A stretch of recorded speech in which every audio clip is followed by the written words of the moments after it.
Hello, bonjour à tous. Nous voici aujourd'hui dans une vidéo spéciale bilingue du tricot, mais pas bilingue dans la vie, moi pas dans la vie. Vous me retrouvez ici avec Marie au café Lainerie Le Nid de la Linotte à Saint-Sauveur-le-Vicomte aujourd'hui parce qu'en fait, étant donné qu'on n'a jamais assez de projets tricot, nous sommes bien d'accord, ni d'idées, et bien aujourd'hui on a décidé de faire un petit point sur en fait les termes, les patrons de tricot en anglais. Comme ça, vous allez pouvoir en rajouter encore sur votre liste de projets si vous avez envie d'essayer. Moi, je sens que sinon, ma liste est belle. Moi, j'ai 2000 favoris sur Ravelry. 2000 favoris. Ah, ça va, moi, à côté. Mais il y en a en français aussi. Ils sont pas tous en anglais. Non, moi, j'ai un cahier où je note mes idées, ce que j'aimerais faire et tout. Et comme ça, je me dis, si un jour, j'ai pas d'idée, bah, j'ouvre le cahier. Sauf qu'en fait, j'en ai toujours qui se rajoutent. C'est pas forcément mieux. Hein. N'hésitez pas à nous dire, vous, où vous en êtes dans votre liste de projets. Si vous êtes plutôt sur la version mini-liste, médium ou infini. Infini, ouais. Bon. Alors, du coup, Marie, toi, c'est venu de quoi que tu t'es mis à suivre des patrons en anglais? Alors, en fait, moi, j'ai commencé à tricoter pour moi et plus pour des enfants en 2009. Ouais. Et en 2009, vu qu'on trouvait à peu près que des catalogues pour les trucs écrits en français avec des coutures partout, bah, c'était pas possible pour moi. Ouais, t'aimes pas les coutures non plus. J'aime pas les coutures. Et donc, du coup, j'ai cherché une alternative parce que c'était pas possible. Donc, sur la Blogo, il y avait plein de gens qui tricotaient des trucs en anglais, comme Aurélie Lapoule, par exemple. Ouais. C'est la principale fautive, qui montrait des châles trop magnifiques qu'elle avait fait, mais qui n'existaient pas en français. Donc, il y a un moment, il a bien fallu s'y mettre. C'est ça le problème, c'est que des fois, tu tombes sur des trucs, tu dis oh, mais c'est super beau ça, mais c'est pas en français. Voilà, exactement. Et souvent, par contre, il y a souvent la version anglaise, parce que je suis tombée dessus un coup quand je cherchais pour faire la chemise de mon mari crochet, sur un modèle de base en espagnol, et il y a une version en anglais, mais pas en français. Donc c'est vrai que souvent, on va trouver des versions anglaises, en fait, à plein de tutos, même pas forcément qui sont de designers anglophones, même de designers d'autres pays. On va pas se mentir qu'aujourd'hui, l'anglais est quand même une langue qui va permettre de trouver plein de possibilités, puisque finalement, quasiment tous les patrons, ont une version anglaise. Bah, d'ailleurs, tous ceux que j'ai mis de côté, là, petite pile, elle est petite la pile. J'en ai plus encore.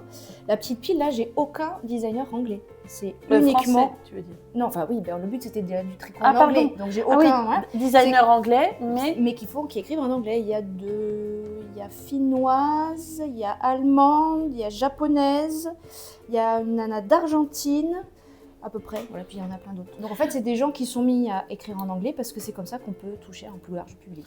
D'ailleurs, si vous voulez voir le reste de sa réserve, n'hésitez pas à venir au Café Lainerie parce que je pense qu'elle se fera un plaisir de vous en montrer. Je pense que si on te lance sur le sujet... Il y en a quelques-uns en display parce que c'est les de la boutique, mais sinon là-haut, je sais pas combien j'ai de salles, mais ils n'étaient pas écrits en français. Voilà.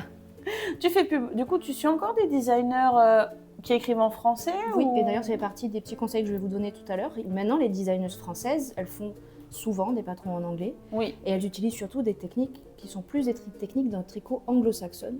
C'est-à-dire qu'on n'est plus sur du tricot à plat et on est sur plein d'autres trucs, mais on en parlera tout à l'heure. Ouais, d'accord. On est d'accord qu'on peut trouver très facilement sur Google et sur Internet des fiches. On vous mettra plein de liens dans le descriptif, n'hésitez pas à regarder, des fiches qui vont te traduire déjà les termes, les termes anglais, même les diminutifs, là, les abréviations. Merci beaucoup. Les abréviations, voilà, on va trouver assez facilement. En fait, le plus important, c'est d'avoir un bon dico d'abréviation, parce qu'en fait, on va vous traduire l'abréviation anglaise par une abréviation en français, pardon, et vous la connaissez, l'abréviation française. Ouais. Donc du coup, c'est pas si compliqué que ça. Il y a un certain nombre de termes qui sont expliqués pour les constructions, donc on a souvent un paragraphe explicatif au début. Vous allez avoir plein de textes et qui fait un peu peur, mais en fait, il y a juste des mots-clés. On en reparlera après, je pense. Des mots-clés à appliquer dans le texte. En fait, il faut vous remettre dans la peau du petit collégien ou du petit lycéen qui a un texte en anglais devant lui et la prof qui lui dit « c'est pas grave si tu comprends pas tous les mots ». Il faut comprendre le sens général. Et le sens général, c'est des termes clés que vous connaissez déjà. Tricoter de bas en haut ou de haut en bas, en rond, sans couture, avec couture. C'est ça.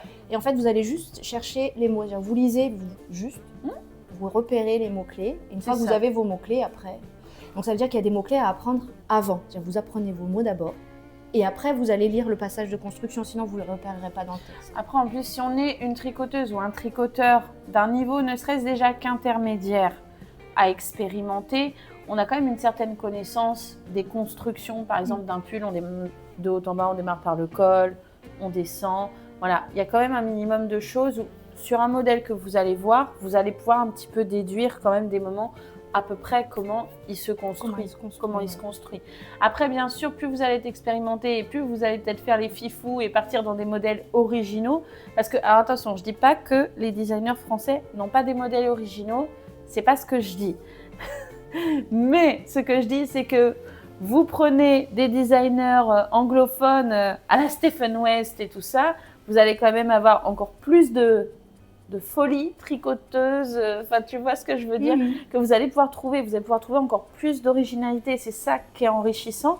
En plus, parfois ils travaillent avec, ils ont des manières de tricoter qui ne sont pas exactement comme les nôtres, et si vous êtes prêt à vous challenger, à vous dire allez je vais me challenger un petit peu, je vais essayer, c'est très enrichissant. Bien sûr qu'au début on va se sentir maladroit, on va relire, on va se dire attends est-ce que j'ai bien compris, est-ce que c'est bien comme ça, ou est-ce que c'est moi qui...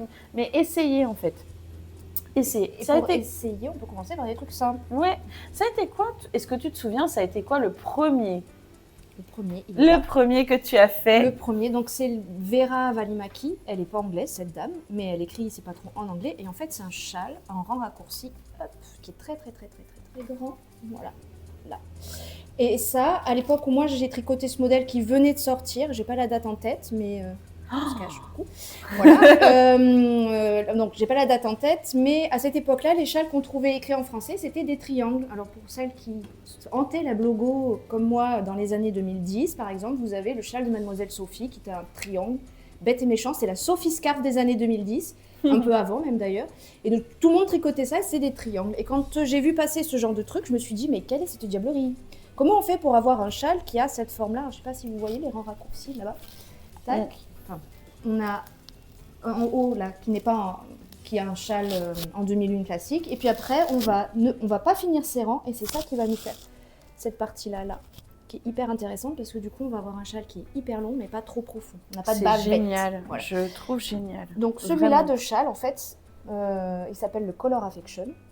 Il est très facile à tricoter. Les explications elles tiennent sur une page ou même une demi-page. Ouais. Il y a très peu de choses à savoir, juste comment on tricote à l'endroit. Voilà. Et comment on fait des rangs raccourcis. Je crois qu'en termes d'abréviation, on a une augmentation, on a tricoté à l'endroit, et on a la technique de rangs raccourcis qui sont les wrap and turn. C'est-à-dire qu'on enroule sa maille avant de tourner son tricot. C'est tout ce qu'il y a. On est sur un patron payant, gratuit. On est sur un patron payant. Un patron payant mais sur il est pas très Ravelry. cher. Sur Ravelry. On vous mettra le lien dans le descriptif. Tu m'enverras le lien plus tard. Voilà. Donc ça, c'est très facile à tricoter. C'est la première chose que j'ai tricotée en anglais. Je savais déjà tricoter des châles. Je savais ce que c'était qu'une augmentation. Ça s'est passé comme une lettre à la poste. Alors, on va pas se mentir, bien sûr, si vous êtes tricoteuse, tricoteur totalement débutante, on va pas se lancer tout de suite. Voilà. À moins que vous soyez super bilingue. Et dans ce cas... non, même, je pense que celui-là, ça va. La seule chose, c'est qu'il ne faut pas avoir peur d'avoir 532 mailles à la fin. Je ne sais pas s'il y en a 532, parce que les rangs sont très longs. Ouais. Mais sinon, vraiment, c'est vraiment que du point mousse. Voilà, ça, c'est le premier que j'ai tricoté. Et le deuxième que j'ai tricoté, il est là. Donc, c'est aussi un châle. Cette fois, il est en triangle, mais les rangs raccourcis... Je te tiens à côté. Ce qui est original dans celui-là, c'est qu'en fait, il est asymétrique. Et en fait, c'était la grande période où tout le monde se mettait à tricoter des châles avec des rangs raccourcis. C'est vieux. On dirait être un dinosaure. Voilà, donc ça aussi, c'est pas très difficile. On est sur le même principe. Il y a des augmentations. Elles sont même pas penchées. Si, il y a des augmentations penchées au milieu. Donc, augmentation intercalaire penchée à gauche, augmentation intercalaire penchée à droite, tricoter à l'endroit, et pareil, wrap and turn, donc tricoter, enrouler. Je n'ai même pas commencé quand c'est penché à gauche ou penché à droite. J'avoue que là, pour le coup... Tu sais pas les faire? Enfin, tu vois pas... Bah, je vois comment on fait. Par exemple, je prends le fil qui passe entre deux, ou alors je fais un jeté, mais je vois pas comment on fait. Alors en fait, quand on remonte sa maille, on va la remonter d'une manière, il y a deux manières différentes pour remonter la maille. On va avoir une jambe plus courte que l'autre, parce qu'on ramasse la maille entre deux mailles. Ouais, c'est ça. On relève. On prend le fil entre deux, c'est ça. Et en fait, du coup, on va avoir, suivant dans quel sens on place sa maille sur l'aiguille avant de la tricoter, on va avoir une jambe plus longue et une jambe plus courte. Je dis jambe, c'est-à-dire qu'il y a un brin plus... Moi, je dis jambe, parce que j'aime bien l'idée de jambe. Mais c'est parce qu'en anglais, je crois que c'est à cause de ça. Parce qu'en anglais, quand ils expliquent, ils disent leg. la leg, donc la jambe de la maille. Donc du coup, moi, j'ai gardé ce mot-là.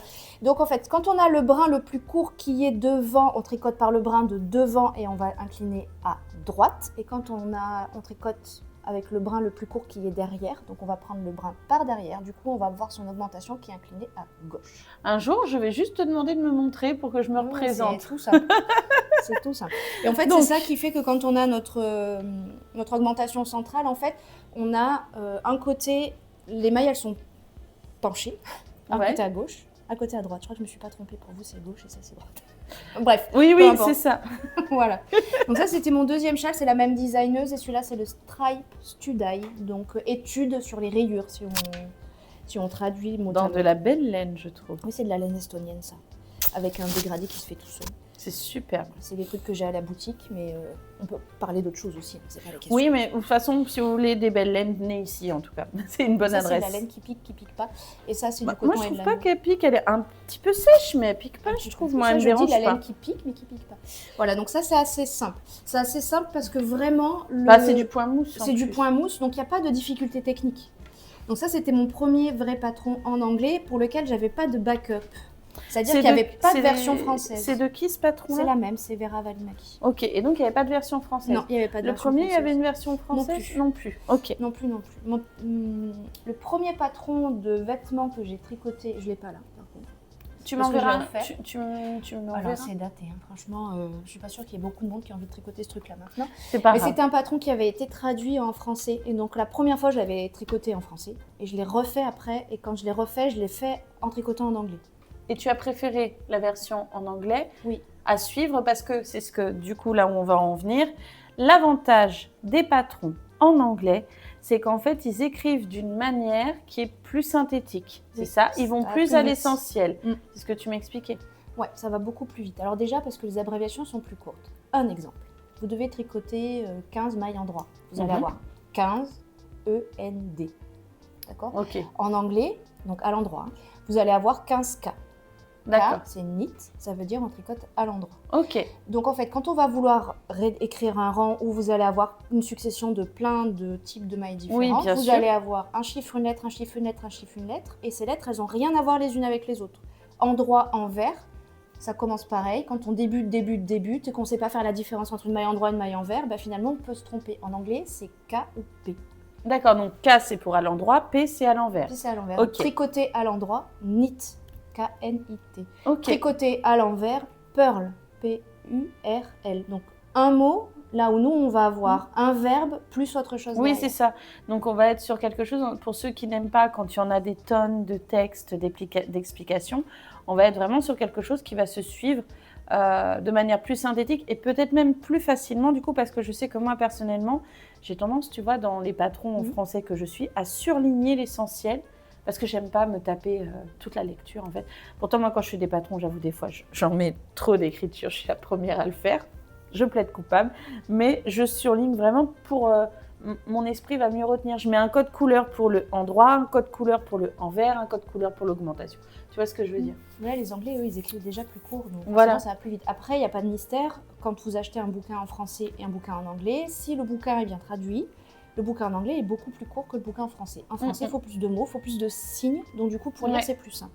Mais l'intérêt des patrons en anglais, comme Cassie le disait un petit peu tout à l'heure, c'est surtout qu'ils ont une autre façon de concevoir le tricot et que les finitions qu'on va trouver dans un patron catalogue typique, où vous allez avoir des trucs écrits à plat, où on va faire des coutures, elles n'ont rien à voir avec le degré de finition qu'on va trouver chez les anglo-saxons la plupart du temps.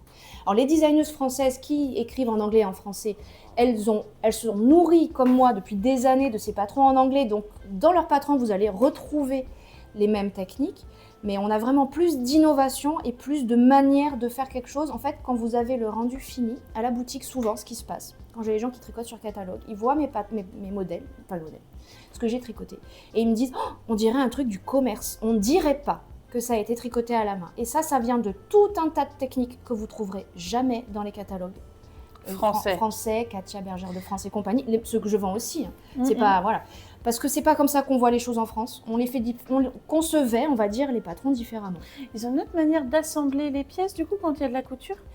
Non, pour le coup, ils font quasiment... Enfin, moi, ceux que je connais, ils ont quasiment pas de couture en D'accord. anglais. Mais par exemple, nous, en France, dans les patrons français traditionnels, quand on va faire une encolure, on va faire des diminutions en escalier. C'est-à-dire, vous allez avoir, pour les emmanchures, c'est pareil. Ouais, ça fait des escaliers. Ça fait des Ouais, escaliers, ouais. et après, c'est pas forcément très propre. Non, les anglo-saxons, je suis pas fan. Ouais. eux, ils n'utilisent pas des diminutions, ils font des rangs raccourcis. La même chose que la technique pour le châle jaune, là, qui est là. Que vous Oui, avez ou là. que l'écharpe Wingspan que vous avez sur ma chaîne YouTube, c'est aussi des rangs raccourcis en point mousse, c'est facile. Du coup, vous avez une ligne qui est plus nette parce que la manière de le faire est plus nette. Et les rangs raccourcis, nous, on les utilise. Me fait disparaître d'ailleurs. Pardon, excuse-moi. C'est pas gentil. Par exemple, vous avez un modèle de brassière traditionnelle pour bébé en rang raccourci, justement. Je crois que je l'ai faite. Ouais, on a en Elle France, est sur ma chaîne. L'habitude de faire les rangs raccourcis selon une technique, alors qu'en réalité, des rangs raccourcis, il en existe des tas et des tas et des tas différents. Tu sais en quoi j'ai déjà utilisé aussi des rangs raccourcis, c'est tout bête. Mais si vous faites un pull, que vous voulez que l'encolure de devant soit un peu plus descendue que l'encolure de derrière, on va faire quelques rangs raccourcis en fait juste sur la partie arrière de notre pull, ce qui va faire qu'en fait le haut, l'arrière va monter un petit peu plus haut, que le bas va être un petit peu plus bas. Voilà, et ça c'est typiquement des choses qui sont importées du tricot en anglais. Qu'est-ce que je pourrais vous dire de plus pour vous donner envie de tricoter en anglais?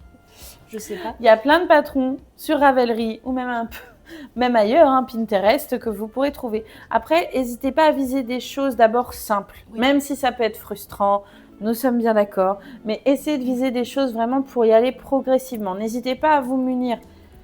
Je vais essayer de vous trouver ça, de vous mettre un lien dans le descriptif, voilà, d'un résumé, d'un petit dico, un petit peu d'une fiche technique qui vous résume les traductions.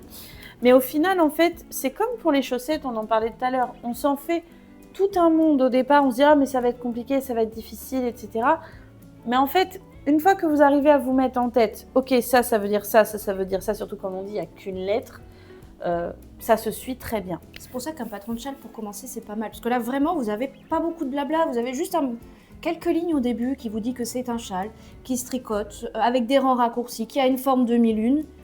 Et c'est tout. Et après, le reste, c'est uniquement les explications. Et les rangs, ils font, à chaque fois, vous avez...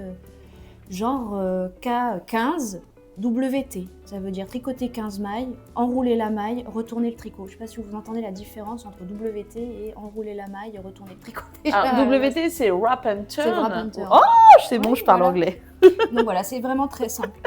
C'est pour ça que j'ai pris ça comme premier exemple, parce que ça, même si vous n'avez pas de backup en français, c'est pas très difficile. Après, est-ce que tu as d'autres quand même modèles à nous montrer, même si on est d'accord que ce ne seront pas des basiques, que ce ne seront pas spécialement les plus simples, et que tu n'as pas pu sortir toute ta réserve?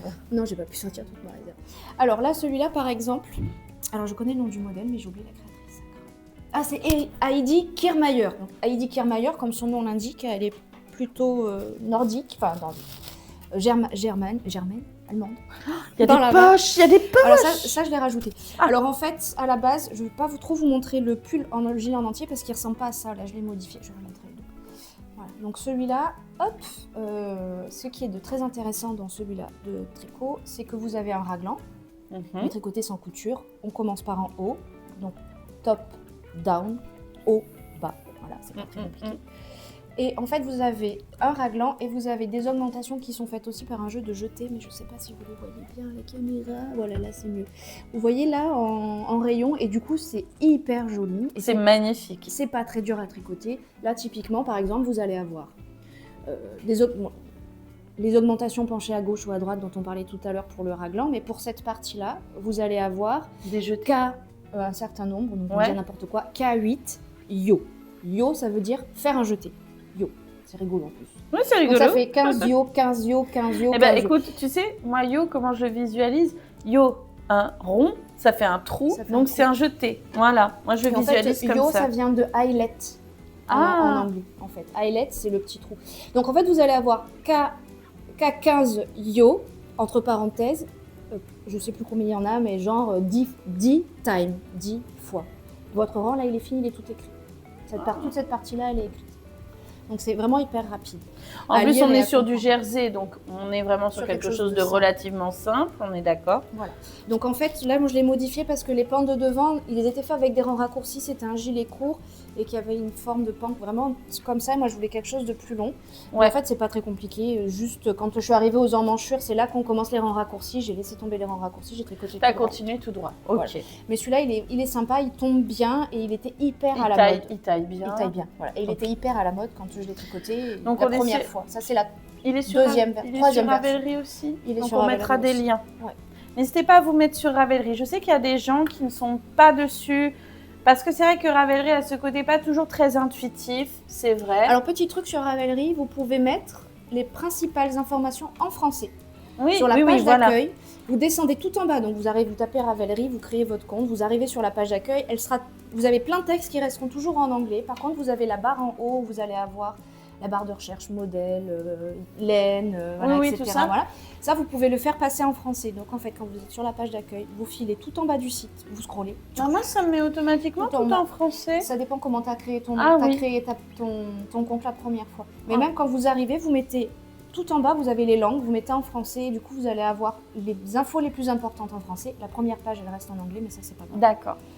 Voilà. Donc, mais en tout cas, Ravelry est une belle mine, on va pas se mentir, pour trouver vraiment des patrons qui sont originaux, qui viennent souvent de petites créatrices, de designers, voilà, qui mettent dessus en fait. Voilà. Après, Pinterest est très bien aussi, mais ça va. Moi, je trouve que Pinterest, je trouve moins de choses de petits créateurs. Je trouve plus sur Ravelry, moi. En fait, c'est les trucs qui marchent le plus. Voilà. C'est un algorithme qui gère. C'est ça. Et l'avantage de Ravelry, c'est que vous pouvez, quand vous cherchez un modèle sur la barre de gauche, vous êtes face à votre écran, c'est à gauche. C'est l'autre main. Oh, mais c'est pas grave. Vous avez plein de choses à cliquer. Vous pouvez cliquer gratuit, vous pouvez cliquer la langue, vous pouvez cliquer l'échantillon, vous pouvez cliquer le type de pull, plein de choses différentes. C'est ça. Ça peut être sympa. Oui, parce que quand on publie un modèle, parce qu'il y a aussi des modèles sur le Ravelry de Marie que je vous mettrai en descriptif. Quand on publie un modèle, en fait, on choisit, nous, tout ce que ça comporte. Du coup, ça va les mettre dans certaines catégories. Donc, ce qui est bien, c'est que vous allez pouvoir, du coup, vous filtrer et trouver des modèles par rapport à ce que vous souhaitez comme type de technique. Est-ce que vous voulez que ce soit tricoté en rond? Est-ce que vous voulez que ce soit tricoté en aller-retour, à plat, si vous préférez? Voilà, vous allez vraiment pouvoir filtrer. Ravelry est très, très bien pour ça. Alors, il y a des belles choses. Oui, il y a des belles choses. On va y venir, Alors, mon conseil numéro 1, peut-être, si vraiment vous ne vous sentez pas du tout, et que vous dites oui, mais si jamais je ne comprends pas, je vais être coincée, etc. Il suffit d'aller choisir tout simplement une designeuse française qui a écrit en anglais aussi. Pour commencer. Du coup, vous pouvez vous lancer dans un truc un peu plus compliqué en vous disant j'ai un backup. Alors après, si vous ouvrez directement le français, dites-vous que c'est un backup, quoi. Vous essayez de faire en anglais et si vraiment vous n'y arrivez pas, vous pouvez aller chercher le paragraphe en question. C'est le cas pour, je fais ma pub, pour Ariette Lapinette. On a une version française, une version en anglais. Il y a 2 versions. Moi, je dois avoir 2 patrons de chaussettes comme ça, vous avez. Voilà. Donc, n'hésitez pas à aller voir aussi. Prenez vraiment pour le premier, moi j'ai un filet de sauvetage. Voilà, c'est-à-dire vraiment vous comprenez rien. Voilà. Parce que moi quand j'avais tricoté mes 2 châles, j'avais un article de blog où la dame expliquait la construction en français, donc du coup c'était plus facile. Après vous avez 3 designeuses françaises qui ont arrêté leur activité, qui ont passé l'intégralité de leur patron en anglais, qui sont des designeuses qui sont à la pointe on va dire, il y en a une moins, mais déjà quand même pas mal, à la pointe des constructions complexes. Vous allez avoir accès à tous leurs patrons. C'est magnifique ce qu'elles font. Il y en a plein. Et vous allez avoir la VF et la VO. Donc vous avez Marie-Amélie Design. Alors moi, j'ai rien là sous la main d'elle de tricoter. J'en avais un, celui que je voulais mettre aujourd'hui pour faire la belle, celui que j'ai perdu, que je ne retrouve plus, qui s'appelle le Kentia Top. Qui a c'est un petit t-shirt avec une dentelle magnifique en haut. Donc Marie-Amélie Design, vous allez trouver des perles. Et vous avez aussi Audrey Borrego.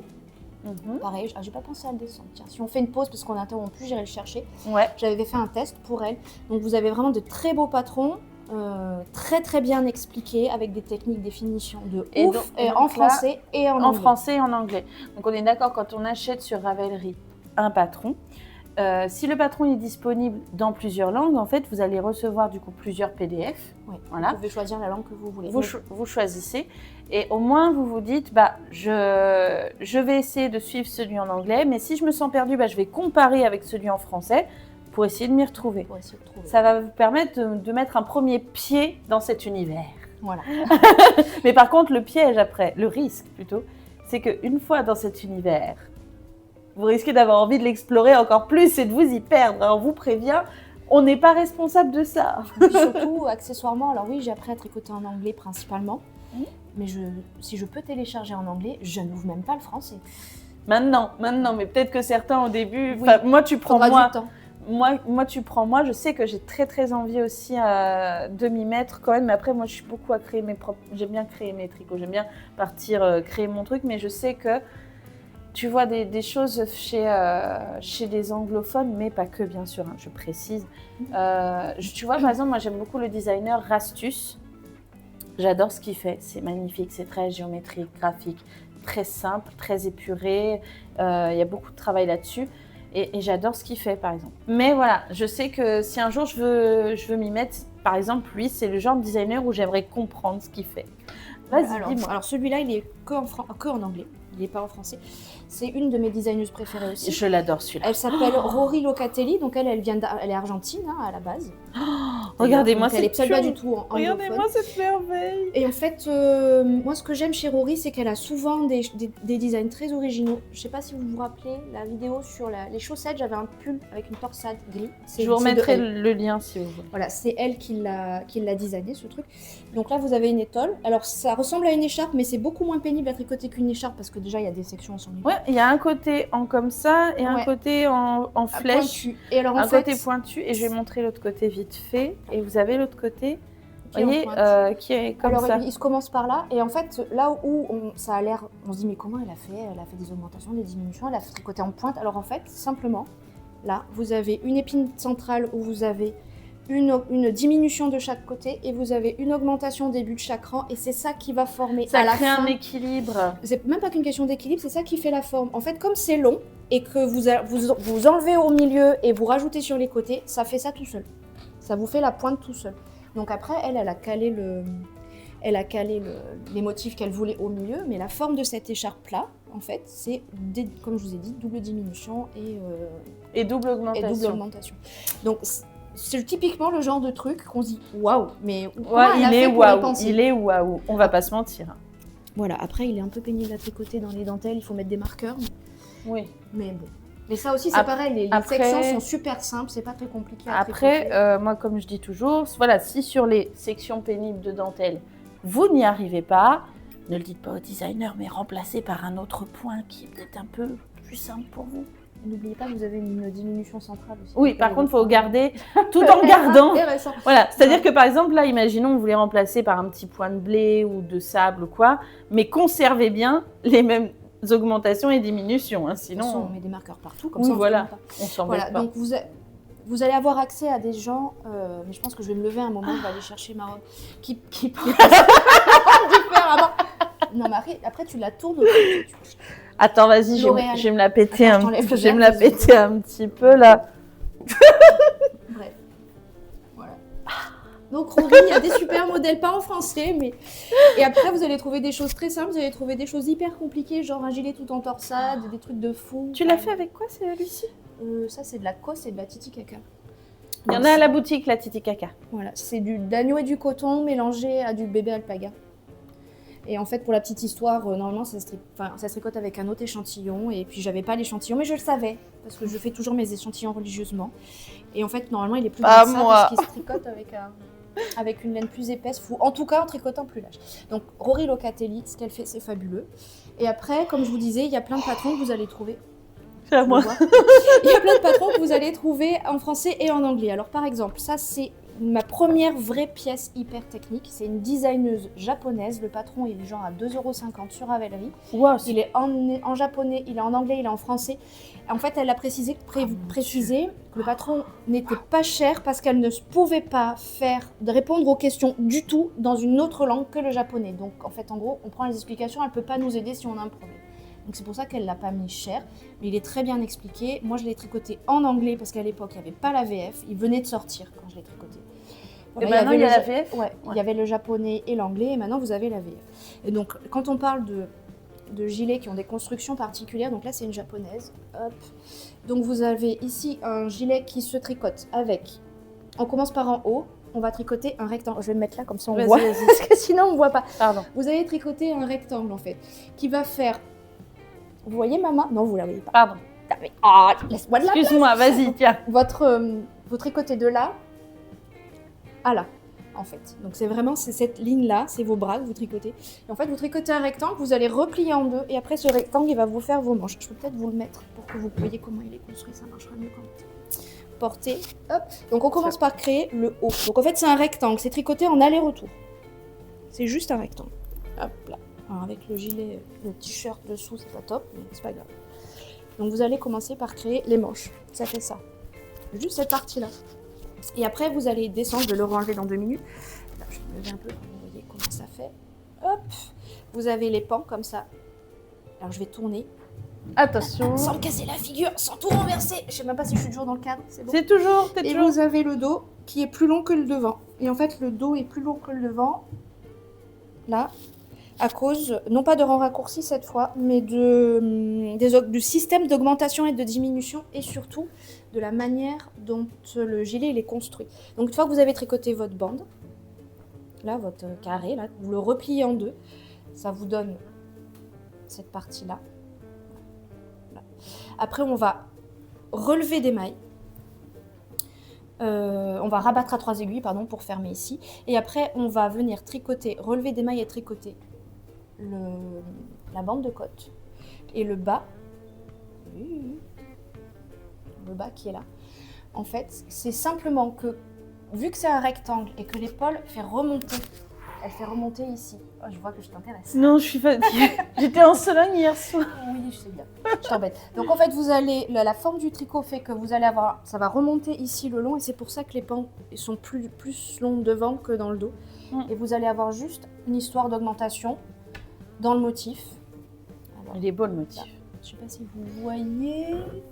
Là, on va on va augmenter le nombre de mailles au milieu du motif en fait. Et c'est ça qui va vous donner l'amplitude. Et vous allez avoir ces augmentations qui changent.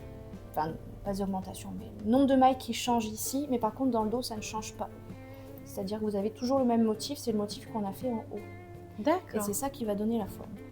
Il est magnifique. Bon, ça, c'est diabolique. Par contre, il y a plein de techniques particulières. Il y a donc rabattre à 3 aiguilles, je vous l'ai dit. Il y a faire un montage provisoire.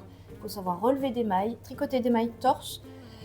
Je crois que c'est à peu près tout ce qu'il y a de technique. Et la bordure là, je me demande si c'est pas... Il y a un tout petit peu de double knitting. Alors, je sais pas comment on dit ça en français, mais tout est expliqué dans la fiche de toute façon. Donc ça tombe super bien. C'est super beau. C'est hyper impressionnant. Mais en fait, ça se tricote assez facilement, il suffit de suivre les explications. À la lettre. À la lettre, voilà. Donc ça... De savoir les petites techniques, voilà, les petites techniques qui a expliqué dans la fiche. Ouais. Donc, voilà ça. Et après, vous avez une autre designeuse que j'aime beaucoup et qui met ses patrons en français et en anglais. Alors, elle s'appelle Isabelle Kremer. Ses patrons, ils sont en 50 langues, pour tricoter en italien aussi. Ah ouais? Ou en espagnol. Français, anglais, espagnol, allemand. Il y a 50 millions de langues différentes. Et à chaque fois, c'est pas comme certaines designeuses qui font traduire par Google Trad. Alors, je ne vais pas donner de nom parce que c'est pas cool. Mais il y en a une, par exemple, qui m'agace très fortement parce que quand on lit son patron en français, c'est pas des termes en français. C'est pas les termes de tricot en français. C'est pas la manière d'expliquer les tricots en français. Pour la petite japonaise, c'est pas tout à fait la même chose non plus, mais on retrouve à peu près. C'est pas traduit par Google Trad, c'est une tricoteuse qui lui a fait la traduction. Donc c'est pas la même chose. Ouais. Lilalu, Isabelle Kremer, Lilalu c'est sur Instagram. Isabelle Kremer, elle, ces termes, c'est des termes français. La manière d'expliquer le tricot, c'est la manière d'expliquer française. Des fois, vous allez avoir une ou deux abréviations qui sont différentes. Donc vous n'allez pas tout à fait avoir la même chose que ce que nous on aurait écrit en français. Mais globalement, vous n'allez pas être perdu dans les explications en français. Parce que le but d'avoir un backup, c'est pas que vous noyez dedans en comprenant rien. Le but, c'est de pouvoir s'y retrouver un minimum. Voilà. Même si c'est pas exactement, voilà. Mais c'est de comprendre. C'est de comprendre. Et donc Isabelle Kremer, ses patrons écrits en français sont très bien écrits. Ils sont pas très chers. Alors j'ai pas les prix en tête, mais on n'est pas sur des 10, 11, 12 euros comme c'est maintenant le cas pour les explications. Elles sont moins chères que ça. Vous avez je ne sais pas combien de patrons, il y a bien 4 ou 5 pages Ravelry. Vous avez des accessoires, des pulls, des trucs d'été, des trucs d'hiver, grosse laine, petite laine, simple, compliqué. Et pour vous donner un exemple, un pull qui plaît beaucoup à la boutique, donc vous avez ce patron-là par exemple. Là, on va vous l'avancer pour que vous voyez le point.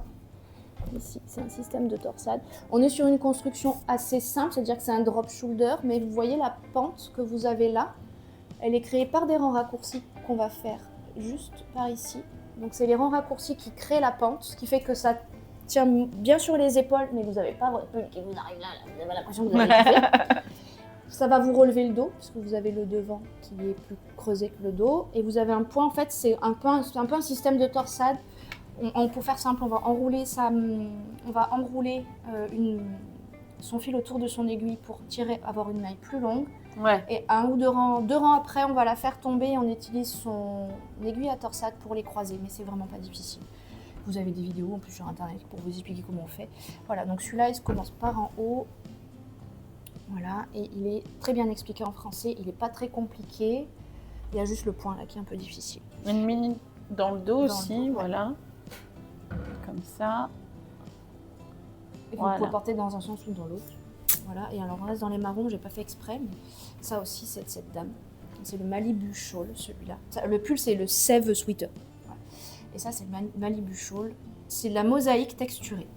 C'est-à-dire il n'y a qu'un seul rang à chaque... Il n'y a qu'un seul rang. Il n'y a qu'une seule couleur par rang. Mais contrairement à la mosaïque simple, vous allez juste glisser des mailles. En fait, parfois, on fait passer le fil sur le devant du travail. Oui, pour avoir les petits pointillés. Pour avoir les petits pointillés. Alors, ça aussi, c'est une fiche payante, mais elle n'est pas très très chère. Elle est très bien expliquée. Il est très beau. Il est magnifique. Donc, si vous voulez tricoter ce genre de pièces, il faut tricoter. Voilà, et ce qui est bien, c'est que vous avez un filet de sauvetage avec... les explications en français. Avec les explications en français, donc voilà. Si vous voulez de faire un truc plus technique, parce que ça fait des années que vous tricotez en français avec des torsades dans tous les sens et que vous avez peur de vous ennuyer quand même, là vous vous ennuyez. Là vous ennuierez pas. Donc ce qu'on essaie de vous dire en fait, c'est que vraiment le fait de s'ouvrir au patron en anglais, ça va vous ouvrir encore plus de possibilités et peut-être même que vous découvrirez un amour pour les patrons écrits en anglais que vous n'avez pas forcément pour les patrons écrits en français. C'est possible aussi. C'est possible.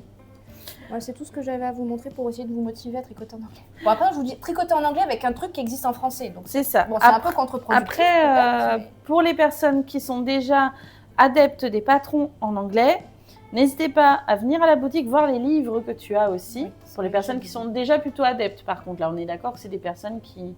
Pas des livres, mais qui sont plus adaptés aux gens qui savent déjà les termes en anglais. Oui, et puis surtout que ce qui est intéressant, c'est tout le blabla qu'il y a avant. Donc, c'est dommage de passer à côté. On va voir la même que la dernière fois. Il y a une dame qui va essayer de rentrer dans le magasin. On est fermé. Non, voilà. Tu vois, je te l'avais dit. Non, c'est fermé. Cette fois, je vais aller quand même dire, je suis désolée, je suis fermée parce que bon. Nous revoilà. Avec des livres. Avec des livres. On a dit pardon à la gentille dame à la porte qui en plus s'est excusée. Voilà. En fait, on a une dame qui voulait rentrer dans la boutique, mais c'est jour de fermeture. Voilà. On aurait pu mettre un gros panneau fermé pour podcast. Non, ça marche pas. Je sais pas. Alors, du coup, j'ai attrapé les livres. Alors, c'est des livres que j'ai à la boutique. J'ai qu'un seul éditeur. Il y a plein d'éditeurs différents qui existent. C'est des livres qui marchent bien. C'est Len Magazine à la base. Donc, c'est Len Publishing. Ils sont finlandais. Mais ils publient des livres en anglais, en finnois. Et dans la langue d'origine, parfois, de la dame qui a écrit. Alors, souvent, c'est des anglo-saxons ou des finlandais. Donc, c'est anglais ou finnois. J'en ai un écrit en français parce que c'est pour créer des petites poupées, des peluches. D'accord. En tricot. Et c'est une designeuse française, donc du coup il y a français et anglais. Quoique j'aurais pu vous le prendre, c'est un bon exemple celui-là. Alors moi, quand vous allez lire mes patrons, de temps en temps, j'utilise des abréviations anglaises parce que je les trouve plus facilement compréhensibles que des abréviations en français. Ou alors c'est parce qu'en français, on n'en a pas. Oui. Par exemple, une augmentation en français qu'on n'utilise pas très souvent en français, mais qui existe, c'est l'augmentation barrée. Je crois qu'on en avait parlé sur les chaussettes. On tricote une fois par le brin avant et une fois par le brin arrière la même maille. Donc, augmentation barrée. En anglais, ça s'appelle un KFB. K, parce qu'on tricote à l'endroit. F pour front, devant. Et B pour back, derrière. D'accord. Donc, augmentation barrée, c'est à quoi ressemble l'augmentation? On appelle ça une augmentation barrée parce que vous allez avoir une petite jambe de fil qui passe devant, comme si vous aviez une mini maille en verre au milieu. Donc, on appelle ça une augmentation barrée parce qu'il y a une barre en dessous de la maille. D'accord. Les Anglais, donc c'est le visuel. Non, ça ne nous dit pas comment on la tricote. Non. Les Anglais, l'abréviation vous dit comment la tricoter. On tricote à l'endroit, par devant et par derrière. Front and back. D'accord. KFB. Donc, quand à mes testeuses, je leur mettais augmentation barrée en français, elles m'envoyaient un petit message pour me dire « Marie, c'est quoi une augmentation barrée ?» Parce que très peu de gens savent ce que c'est une augmentation barrée. Bah ouais. Donc je me suis dit tant qu'à faire, puisque les gens ne connaissent pas, autant la mettre en anglais parce qu'elle prend moins de signes et aussi parce que finalement, c'est pas très compliqué. Oui. Voilà. Donc, pourquoi je parlais d'augmentation Barry, moi? Tu sais me dire? Parce que tu disais qu'il y a des termes en anglais que tu mets dans certains de tes patrons. Oui, voilà. Voilà. Donc, ça m'arrive. Et donc, le livre des peluches. Oui. C'est le livre des peluches. Le livre des peluches, en fait, comme en français, il faut plus de termes pour tricoter, pour écrire qu'en anglais, Ouais. et que la dame, à la base, elle écrit ses patrons en anglais, vous allez avoir des abréviations. Toutes les abréviations sont un mix de français et d'anglais. Par exemple, tricoter, nous, deux ensemble, on va avoir 2 ENS. Et en fait, vous allez avoir 2 TOG, donc 2 together. Together, ensemble. Donc vous allez avoir un bout d'abréviation en français, un bout d'abréviation en anglais, et c'est pareil dans tout le livre. Ça veut dire qu'en fait, il est en franglais, sauf que vous allez avoir énormément de passages techniques où on vous explique comment tricoter en rond, et plein de techniques spéciales au tricot de doudou. D'accord. Et tout ça, c'est expliqué en français. Ah, c'est bien ça. Donc le plus technique est expliqué en français, mais si vous n'avez pas l'habitude de lire des abréviations en anglais, bah, du coup, il faudra s'habituer. Mais vous avez Après, il y a le lexique, voilà, c'est ça vous que avez j'ai. le lexique dans Ouais, donc ça va. Donc, du coup, ceci dit, pour apprendre à tricoter avec des termes anglais, c'est pas mal, parce que c'est Ouais. tout en français, sauf que vous avez juste des abréviations que vous allez retrouver ailleurs. Et le livre, il s'appelle Mouche et ses amis. Mais oui, je l'ai vu passer, Ouais. tu l'avais partagé en story. Bah oui. J'aurais dû le prendre, mais j'y ai pas pensé. Donc, on vous en a sorti d'autres. C'est des très beaux livres de tricot que vous allez avoir de chez Laine Magazine. Voilà. Donc, par exemple, je vous avais montré le 52 semaines de chaussettes, je crois. Ouais. Et ben là, Là, c'est le 52 semaines d'accessoires. Donc, vous avez 52 patrons là-dedans. Uniquement des accessoires qui sont tous écrits en anglais. Donc, vous avez de très jolies choses. Par exemple, alors, je vous en montre 2. Je ne peux pas passer 10 000 ans non plus. Là, vous avez ce bonnet-là. Là, tac, avec le devant qui est là. Je vais essayer de pas trop montrer les explications. Là. Et après, vous avez par exemple, mais c'est qu'un exemple, hein, les mitaines de la couverture. Pas les mitaines. Les mitaines, c'est en anglais. Moufle. moufle. Les moufles. Moufle. Les moufles. Alors, si on regarde là, par exemple, ce que j'ai sous le nez par rapport aux explications de ce que vous avez ici, en fait, vous avez tout le départ, donc ça peut nous servir peut-être à commencer à expliquer, donner des petits mots-clés comme ça. Bien sûr. Des choses que vous connaissez déjà. Vous achetez des vêtements, vous avez l'habitude d'avoir S, 38. S, c'est size. Ouais. D'accord, size, c'est taille. C'est exactement Ouais, pareil qu'en size, français. c'est taille. Après, autre terme important, quand on va les faire dans l'ordre du livre parce que c'est dans l'ordre des patrons, vous avez une notion qui n'est pas toujours abordée dans les catalogues, je ne le vois jamais. Ouais. Les designers français, ça dépend qui. C'est la notion d'aisance. Aisance, c'est ease, E-A-S-E. C'est vrai que la notion d'aisance positive ou aisance négative n'est pas très utilisée en effet chez les designers français. Je ne l'ai pas beaucoup vu. On l'a évoqué quand on a parlé des chaussettes, quand on a fait les live chaussettes, forcément j'ai évoqué ce truc d'aisance négative sur les chaussettes. Donc l'aisance, c'est quoi? C'est quand vous allez faire en sorte que votre ouvrage soit un peu plus petit que votre mesure ou un peu plus grand. Ou beaucoup plus grand. Beaucoup ça plus dépend grand. l'effet que vous Voilà. voulez avoir. C'est-à-dire que par exemple, pour les chaussettes, vous mesurez votre tour de pied, donc pour savoir la taille qu'il fait. Imaginons c'est 23 cm. Je vous dis une bêtise, je crois que c'est le cas du mien. Bref, vous allez connaître la taille de mes pieds. Et en fait, par rapport à cette mesure, on va appliquer une aisance négative. Donc, c'est-à-dire que je vais monter mon nombre de mailles comme si, en fait, mon tour de pied, c'était pas 23, c'était 21. Voilà. Je vais faire en sorte que ma chaussette soit un peu plus petite que mon pied. Là, vous allez me dire, mais pourquoi tu fais ça? Pour que ma chaussette soit bien ajustée à mon pied, qu'elle soit un peu serrée.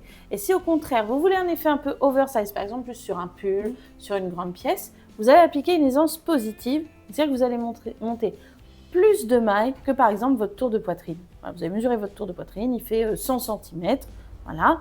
Et puis finalement, vous allez monter votre nombre de mailles pour 110, 120 ou 130 cm pour que ce soit plus grand. Et là, c'est une aisance positive. J'ai bien expliqué. Oui. Alors ça, c'est quelque chose que vous allez retrouver dans quasiment tous les patrons anglo-saxons. On va vous parler de mesure du vêtement fini et d'aisance recommandée. Alors, il y a des mots qui sont transparents. Aisance recommandée, le mot recommandé, il ressemble au mot recommandé en français, donc voilà. Circonférence, c'est quasiment le même mot.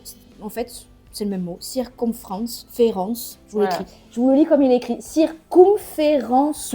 Voilà. C'est-à-dire circonférence, c'est un mot transparent. Ouais, recommandé, c'est recommended. Voilà, c'est pareil. C'est des choses qu'on va trouver finished. C'est fini. Vous allez vous faire confiance, vous allez trouver des choses.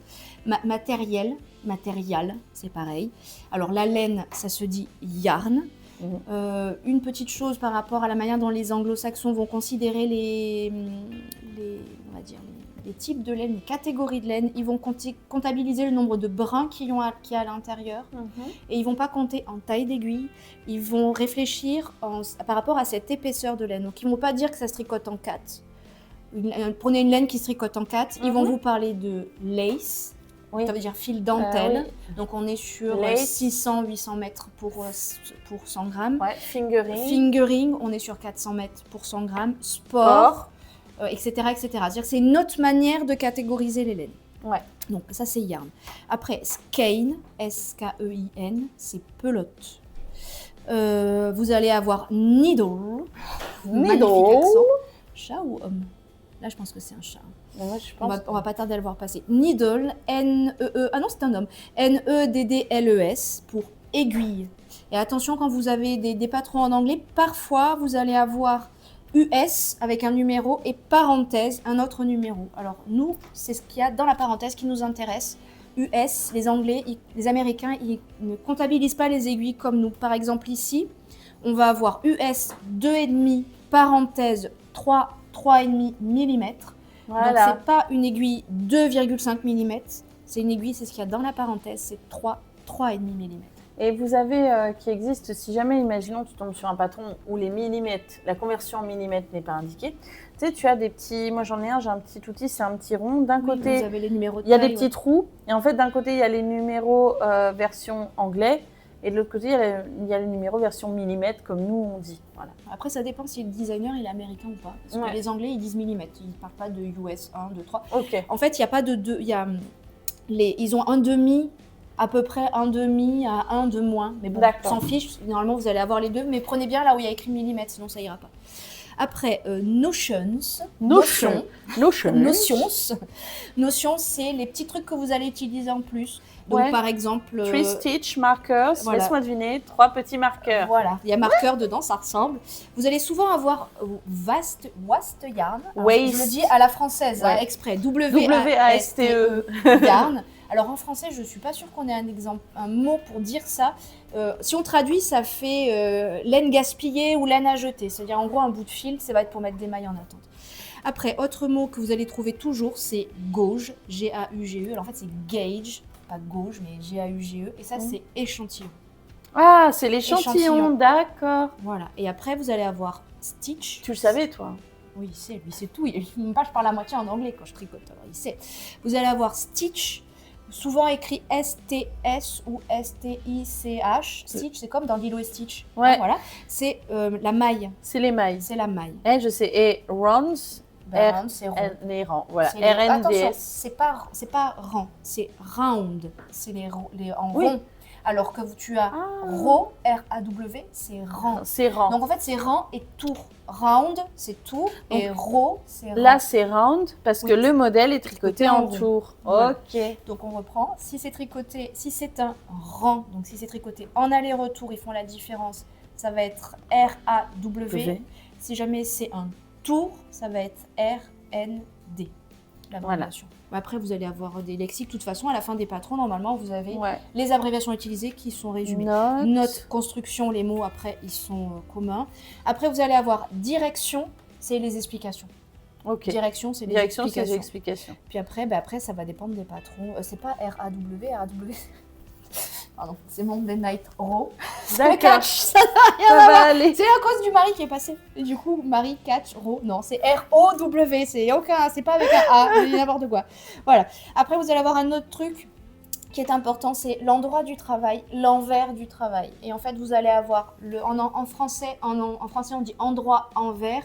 Les Anglais, eux, ils disent le bon côté, le mauvais côté. En fait, le bon côté, c'est le right. Le côté sombre, le côté obscur. Qui peut être côté droit, donc ça ressemble à endroit. C'est un moyen et une technique pour s'en rappeler. C'est le côté droit, c'est celui du dessus. Donc ça va être abrégé RS. Et vous avez le mauvais côté, qui va être l'envers. C'est le wrong side, W-R-O-N-G side. En fait, c'est juste que la logique est différente. Le bon côté, c'est l'endroit du travail. Le mauvais côté, le faux côté, c'est l'envers du travail. Après, là, forcément, vous avez le pouce gauche et le pouce droit. Vous allez retrouver left et right. Il y a un gauche et droit. Oh, zut. Voilà. pour faire très rapidement, c'est vraiment les abréviations que vous allez trouver partout voilà. et qui sont celles de départ dont on a besoin avec des mots qu'on a besoin de connaître, qui sont les mots-clés, comme on a dit tout à l'heure. Top, down, donc de haut vers le bas. Et dans l'autre sens, c'est bottom, up. Bottom, c'est le bas et up, c'est en haut. Donc d'en bas vers en haut. Oui, et après... Sans couture, seamless. Voilà. S-E-A-M, c'est la couture. Et L-E-S, c'est qu'il n'y en a pas. Et c'est comme pour les chaussettes, voilà, de la pointe vers la cheville, on est en toe up, parce qu'on part des orteils. Et que toe, c'est orteil. Voilà. Quand on est de la cheville vers la pointe, on est sur le cut-off. Cuff down. On descend. Pourquoi je dis cut-off? C'est pas grave. C'est pas grave. Cuff down, parce que le cuff, c'est les côtes d'en haut de votre cheville. Ça, c'est très chouette. Vous avez des modèles simples, des modèles complexes. Après, c'est un livre qui n'est pas donné. Je crois qu'il a 40 balles. Mais il est beau. C'est l'avantage des livres. Ça, j'aurais pu vous descendre. J'en ai encore plus beau là-haut. J'ai plus à la boutique. Là, c'est pour apprendre à broder sur son tricot. La photo est belle, là. Et en fait, ouais, ils ont des photos magnifiques. Donc, c'est plus de l'objet de collection. Donc, il y a celui-là. J'en ai sorti d'autres. Là, vous avez celui-là. Le tome 1 a été traduit en français. Knitted Kalevala. En fait, le principe, c'est une designeuse nordique. Et vous avez des patrons de pulls, des patrons de gilets, des patrons de chaussettes, des bonnets, des mitaines, si ma mémoire est bonne. Tout est écrit en anglais, tout est sans couture. Et l'idée, c'est de prendre des légendes nordiques et d'en tirer un patron. Alors, par exemple, il y a celui-là que je trouve très, très, très, très beau, que j'ai tricoté à la boutique. Je n'ai pas pensé à vous le sortir du rack, mais c'est pas grave. Bono, tu me le jettes? Ce côté-là. C'est le rouge sur le dessus. Ah, c'est ce que tu expliquais, l'histoire avec les roues et tout. Ça raconte une légende. Il raconte une légende. D'accord, il fait voler le pull. On va te voir. Je crois qu'il s'en fiche. Et mon pull. Et en plus, il manque de casser la figure et tout casser derrière. Alors là, celui-là. Alors moi, j'ai modifié. Vous avez vu, les manches, elles sont pas à rayures. Hein, c'est parce que j'avais pas assez de laine rouge et je le savais quand j'ai commencé. Donc en fait, celui-là, il raconte une histoire. Alors, faut savoir qu'au Moyen-Âge, dans cette région du monde, ils n'avaient pas le droit de se marier à moins de 30 km de chez eux. C'est pour éviter d'avoir des problèmes de consanguinité. Et c'est la jeune fille qui partait. Donc il y avait tout un cérémonial de départ. Une fête quand elle partait, pour aller habiter avec son fiancé. Et donc en fait c'est ça que ça raconte. Vous avez les roues des chariots ici, et vous avez la forêt. Donc cette dame, elle traverse la forêt, elle traverse les collines, et même elle va par-delà la rivière, et elle passe les montagnes qui sont en bas. Voilà, donc celui-là, il raconte quelque chose. Et donc c'est vrai que... Avec les roues du chariot qui sont designées dessus aussi. Voilà. Donc les roues, la forêt, la colline et la montagne. Et donc dans celui-là, c'est dommage de ne pas l'avoir en français. Alors peut-être que les éditions de Saxe vont le traduire parce qu'ils avaient été traduits le premier tome. Parce que vous avez tout un tas de choses qui sont expliquées. Vous avez le poème qui est traduit du finlandais en anglais et après vous avez comment est-ce qu'elle a conçu son truc là, pourquoi. Donc ça c'est un peu dommage. Ou alors il faut vraiment bien parler anglais.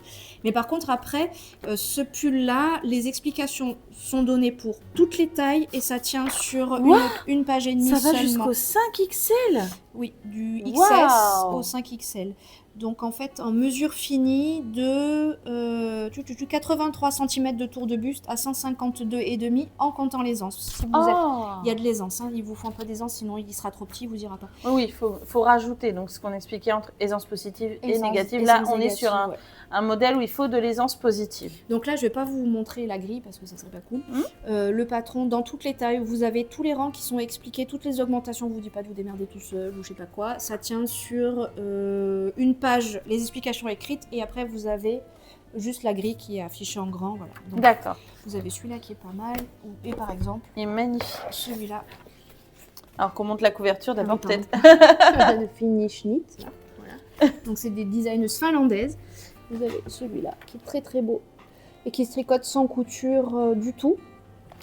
C'est bien quand il n'y a pas de couture. Voilà, par exemple. Magnifique. Vous avez de très belles photos. Oh là là, les photos. Vous avez de très très belles photos. Et tout est expliqué, il y a des abréviations. Celui-là, donc, est-ce que celui-là, il y a une version française ou est-ce qu'il est en anglais? Non, celui-là, il est qu'en anglais pour l'instant. Le 52 semaines... Le précédent, on est d'accord, c'est quel... C'est Knitted Kalevala. Donc, vous avez, comme elle disait, le tome 1 en français. Et là, le tome 2, pour l'instant, il n'est pas traduit. Je vous avais mis une autre page. Ça, c'est un truc que je vais me tricoter après. Que tu veux te faire? Je vais me celui-là. Oh, magnifique. T'as déjà choisi les couleurs?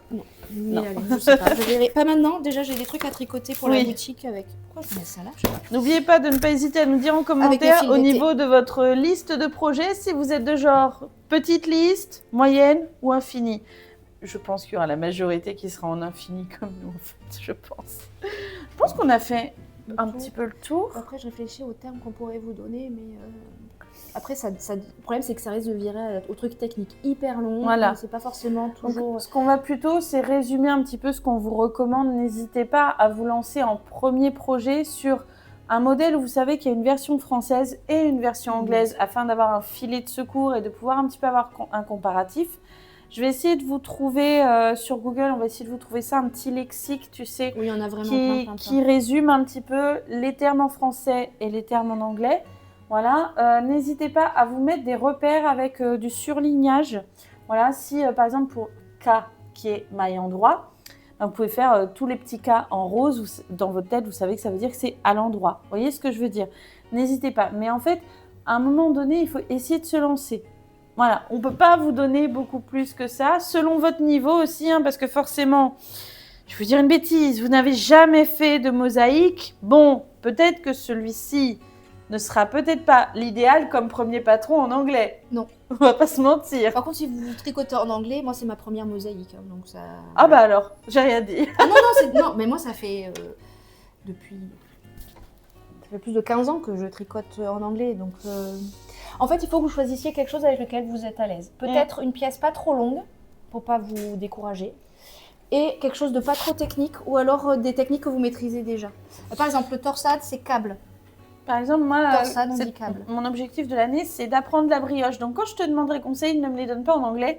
Donne-les-moi en C'est très rigolo. Alors, je ne sais, honnêtement, je sais même pas comment on peut expliquer mieux et plus court que... La brioche en la anglais? Ouais. Et parce qu'en français, on n'a pas de mot. Les Anglais, ils ont un mot pour ça. Ils ont des abréviations parce qu'ils ont un mot. Voilà. C'est quoi le mot? BRK. L'abréviation, c'est BRK. Et ça veut dire brioche. Brioche, ça veut dire que tu as une maille que tu enroules, une maille que tu glisses, une maille que tu tricotes. Oh, je suis déjà perdue. Je sais pas comment BRK. Mais bon, tu m'as dit... BRK, yo, BRK. Voilà. J'ai tout collé. Ça fait une expression de deux. Et ça, en français, si on voulait le faire, si on veut le faire en français, en fait, ça nous prend vachement plus de signes. Et c'est très pénible quand vous avez un châle d'avoir... Enfin, c'est pas très pénible. Pas qu'un châle, mais en fait, en gros, je trouve ça hyper long en français. Donc, le temps que vous lisiez votre truc qui fait 15 000 lignes, de 15 000 signes en français, en fait, vous avez perdu le début quand vous apprenez à faire un truc. Alors que là, vous avez tout le point, toutes les étapes du point qui sont résumées dans les abréviations. Et quand on découpe toutes les abréviations par petits bouts, comme pour KFB, ben en fait, on lit l'abréviation, on sait tricoter le truc. Bon. On se rappelle comment tricoter le truc. Mais on commence pas par la brioche. J'ai d'autres projets à finir avant la brioche. Ça tombe bien que ça va me laisser le non, temps. par contre, on apprendra avec les termes anglais, ça voilà. ira vite. Voilà. Ok, et ben comme ça au moins, si un jour je vois un patron de brioche en anglais, je saurai déjà le suivre. C'est déjà bien. Donc voilà, n'hésitez pas après si vous avez des questions éventuellement à les mettre en commentaire. On essaiera de vous répondre au mieux, bien sûr, mais rien ne vaut la pratique. Non. Rien ne vaut la pratique. Il faut essayer. Voilà. Par un truc simple. C'est Avec ça. un truc en français. C'est ça. Voilà. Commencer quelque part, peut-être comme tu disais, ton premier grand châle, rang raccourci. Voilà. Ça, c'est celui sans filet parce qu'il n'est pas en français. Mais vraiment, j'ai commencé par ce châle et je me suis rendu compte que c'était hyper simple en fait de comprendre. Voilà. Bon bah c'est tout, je pense qu'on a fait le tour. C'est tout bon, tu veux ajouter un truc toi? Ouais, la brioche c'est facile et elle raconte n'importe quoi. C'est 1 kg de farine, 500 g de beurre, du sel. T'en viens à le dire dans le micro, et de la levure. Mais oui, mais moi, que ce soit au tricot ou en cuisine, pour l'instant la brioche, je sais pas la faire moi.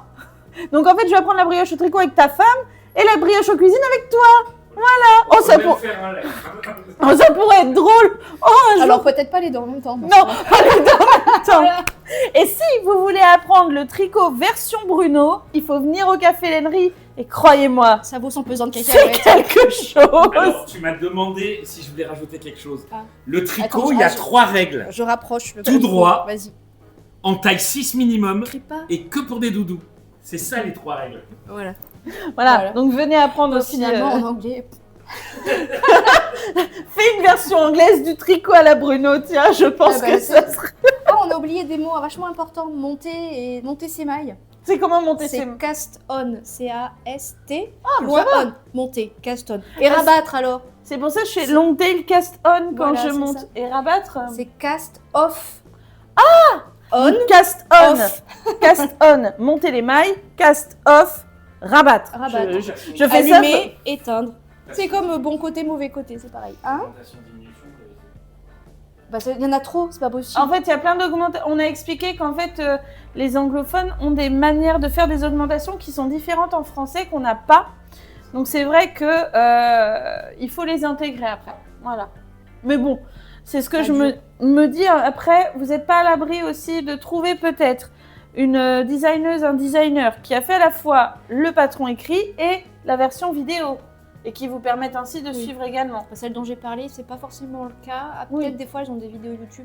Voilà. Et après, juste pour terminer, quand on parlait des techniques des anglo-saxons qu'on ne retrouve pas forcément en français, je l'ai déjà dit, je sais pas si vous avez vraiment retenu parce qu'on a dit d'autres trucs, mais il y a plein de designeuses françaises maintenant indépendantes qui, comme j'ai dit, sont nourries de tricot en anglais et qui reprennent toutes ces techniques. Moi, je vous ai donné des patrons gratuits, mais vous en avez vraiment, vraiment, vraiment plein, qui font des très chouettes patrons en français et en anglais avec les mêmes techniques de finition. Mais si je commence à donner la liste, je vais oublier des gens et je veux vexer personne parce que c'est des gens que j'apprécie. Donc voilà, il y en a plein. Au pire, vous me mettez un message et je vous donne des noms. Et de toute façon, je pense que tu sais, pour le podcast, pour la première diffusion, je ferai comme la dernière fois, c'est-à-dire que je ferai en première où il y aura un chat sur le côté, comme ça. Préviens-moi à l'avance, je sais. Oui, non, mais je vais, c'est pas comme la je vais essayer de le programmer à l'avance cette fois-ci. J'ai oublié une dame. Dis-moi. J'arrive pas à dire au revoir. Dans les patrons gratuits, vous avez L et Z, H-E-L et Z-E-L. Alors vous avez peu de patrons, ça fait très longtemps qu'elle a arrêté son activité. C'est en français, c'est en anglais, il y a les deux, et vous avez des patrons adultes et des patrons enfants, et il y a un pull absolument magnifique qui s'appelle le Magellan, avec une dentelle devant dans le dos, magnifique, qui voilà, est très très bien, et qui est gratuit. C'est bon et à en savoir. français et en anglais. Et c'est bon à savoir. Voilà. On va vous laisser là, parce que sinon, je pense qu'on va être parti encore pour très longtemps. Et puis moi, il faut que j'aille chercher Elliot à l'école. Donc, on vous dit à bientôt. N'hésitez pas à poser des questions en commentaire. N'hésitez pas à vous lancer. Si vous êtes déjà adepte des patrons en anglais, n'hésitez pas à le dire. Et si vous cherchez une bonne adresse pour vous asseoir, pour venir tricoter, bien manger et supporter le tricot à la Bruno, c'est à Saint-Sauveur-le-Vicomte, 10 rue du Vieux-Château. C'est bon ? On vous fait à tous des gros bisous merci. et à très bientôt. Au revoir. Bisous. Hello. Je crois qu'il y a un chat qui a trouvé le moyen de passer là au bout. Les petits bruits. Voilà. Beau marque-page. Ouais, tu as vu ça un peu? T'as assez de reste de laine ou il t'en faut encore plus? On n'en a jamais assez. Tu veux sans doute trouver le moyen d'entamer des pelotes. Ah bah au moins ça te fait une raison d'en entamer d'autres. Endroit envers. Si on va dans le côté obscur, on Voilà. risque de ne pas revenir. Tu sais que je me suis... Donc des côtes vers le bas. Vraiment, j'étais convaincue de mon truc là. J'étais convaincue. c'est Non mais comme ça. t'inquiète. Je suis désolée de Non, mais... te corriger comme ça, mais voilà. Mais par contre, ne me punis pas devant la caméra. Non, je vais pas faire ça. Jour, nuit. Jour, ça. nuit. C'est ça. Je sais pas si vous l'avez entendu se marrer dans le fond, je sais même pas pourquoi. Je sais pas. Il est content. Parce que je m'imagine crier 3 règles. D'accord, c'est juste parce qu'il se fait son film tout Tout seul. 3, Bon. 6 et pour Doudou. Il est content. Il est content. Il est content. Il est content. Ça va aller.